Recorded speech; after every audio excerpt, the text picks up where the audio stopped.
Acclamez la parole du Seigneur. Merci, tu peux maintenant.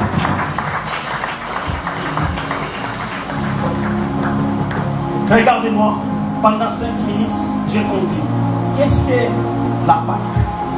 La Pâque, en hébreu, veut dire Pacha. Pacha veut dire épargner. C'est ça qu'on appelle la Pâque. En fait, pour le juif, lorsqu'ils célébraient la Pâque, c'était pour eux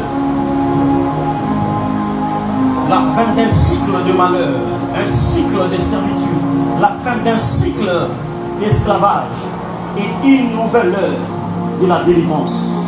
C'est pour eux la Pâque, c'est-à-dire la fin d'un cycle de la servitude, la fin d'un cycle de la maladie, des cauchemars, des esprits des ténèbres récurrents, et encore une nouvelle ère de la libération, de la liberté ou de la délivrance. C'est ça la Pâque.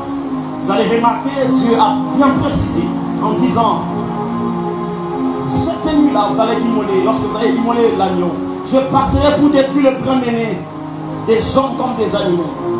Donc, cela sous-entend, si quand même dans le temps de Zébré, peut-être l'un des parents avait oublié de faire cela, il allait perdre son premier-né, mais pas le second, pas le troisième.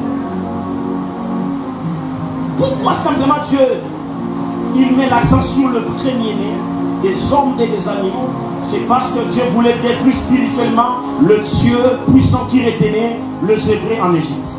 Il devait d'abord attaquer les esprits qui occupent le premier rang spirituel. Parce que ce n'était pas d'abord Pharaon qui retenait Israël dans la captivité, mais c'était les esprits que Pharaon adorait qui retenaient Israël. Voilà pourquoi pour